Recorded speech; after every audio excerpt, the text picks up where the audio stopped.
The mask is not a lie, it's a shield. There is a reason Machiavelli warned rulers never to show their true hand. He understood something timeless, that in a world of power and ambition, the truth is not sacred. It is dangerous. To reveal your true intentions is to surrender your control. The moment people know what you really want, they begin to calculate, to resist, to sabotage. So what do the wise do? They wear the mask. The mask is not cowardice. It's strategy. It's survival. Machiavelli wrote, "The prince must be a fox to recognize traps, and a lion to frighten wolves." But what he didn't say directly is this: even the fox wears a lion's skin. He moves in disguise. He misleads not because he's evil, but because truth without timing is suicide. Your ambitions, your desires, your real plans, these are currency. If you spend them too early, you end up broke. That's why the silent man in the meeting room, who smiles but never agrees too quickly, who listens more than he speaks, he's the one shaping the game behind the scenes. Everyone else is reacting. He is calculating. When you reveal your intentions, people position themselves against you.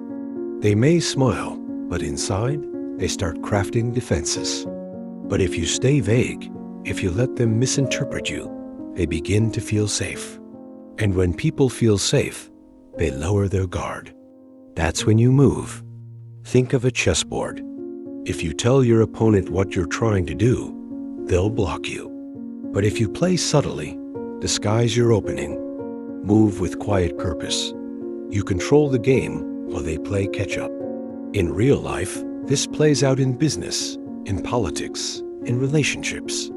People want to know your next move because once they know it, they own it. But the man who reveals nothing creates fear. Mystery becomes power. It doesn't mean you lie. It means you speak in half-truths. You talk just enough to satisfy them, while keeping the core of your mission hidden. You make them think they understand you, when they don't even know the surface. Machiavelli wasn't writing for villains. He was writing for survivors. People who live in a world where enemies shake your hand, where every smile hides a knife. In that world, your truth must be hidden behind a fortress of misdirection. So the next time someone asks you what you're really after, smile. Say something vague, something harmless. Let them believe it, then walk away. You haven't lied. You've simply protected the one thing no one deserves to know, your next move. The danger of revealing too much. Machiavelli understood the art of power. To play the game, you must be willing to deceive, not in a malicious sense, but in the sense of survival. When you reveal your true intentions, you give away your cards. You lose leverage. And in a world where your enemies may be waiting to strike, there's nothing more dangerous than giving them the tools to defeat you. To keep your power, you must master the art of control. And control begins with withholding, with keeping your thoughts to yourself and letting your actions speak. In essence, it's not about what you say. It's about what you leave unsaid. Consider how a general conducts a war. He does not reveal his strategy to his enemy. He does not show his hand too early. He moves in silence, calculating his every move, setting traps. His soldiers march with confidence, not because they know the endgame, but because they trust the commander's guidance. The true commander moves with purpose, but his intentions are always masked. He's a ghost in the battlefield. His moves only revealed when they are already too late to stop. In politics, the art of silence is no different. Politicians often make promises, but their real intentions remain hidden beneath layers of rhetoric. They speak of unity and peace while quietly maneuvering to seize power. The public, unaware, buys into the narrative, while behind closed doors, the real game is being played. The public only sees what they are shown. The same is true in business. The man who reveals his strategy to the world risks having it copied. But the man who keeps his intentions concealed becomes unpredictable, a force of nature. His competitors, never knowing what he'll do next, remain on edge, uncertain.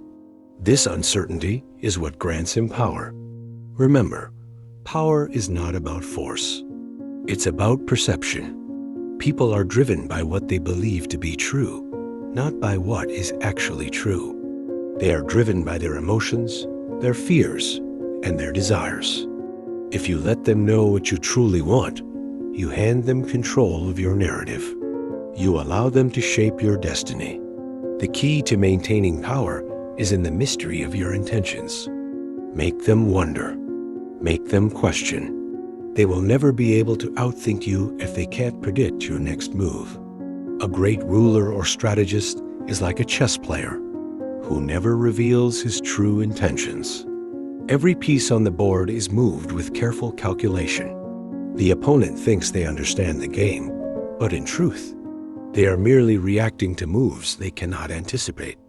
Machiavelli understood that in the game of power, the best move is often the one that is unseen. The quieter your intentions, the more you control the room. The more you hold back, the more dangerous you become. Silence builds fear, and fear builds power.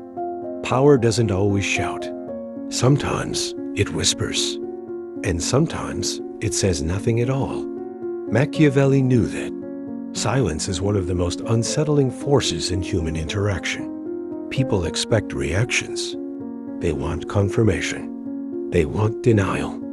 They want to understand your motives so they can feel safe. When you give them nothing, no emotion, no explanation, no resistance, they begin to fill in the gaps with their own fears.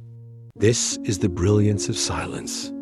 It becomes a mirror that reflects their insecurity. When you remain silent in the face of accusation, they wonder what you know. When you don't rush to defend yourself, they assume you have a hidden advantage. They grow nervous.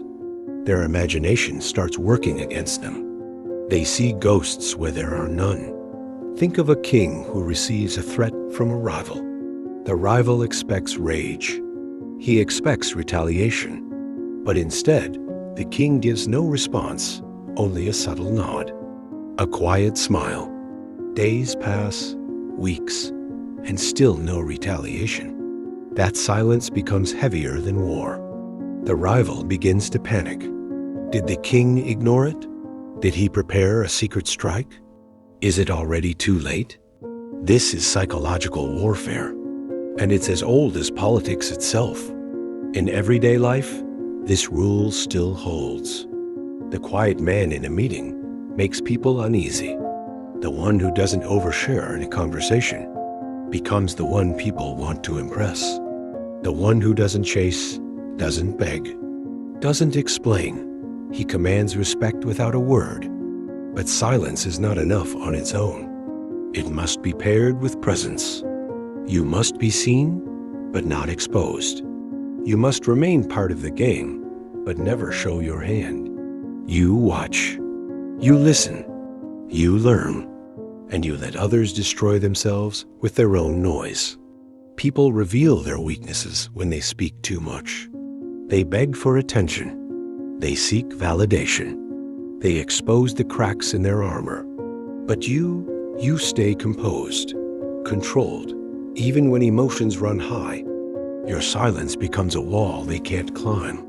This is how respect is built, not by demanding it, not by pleading for it, but by commanding it through mystery.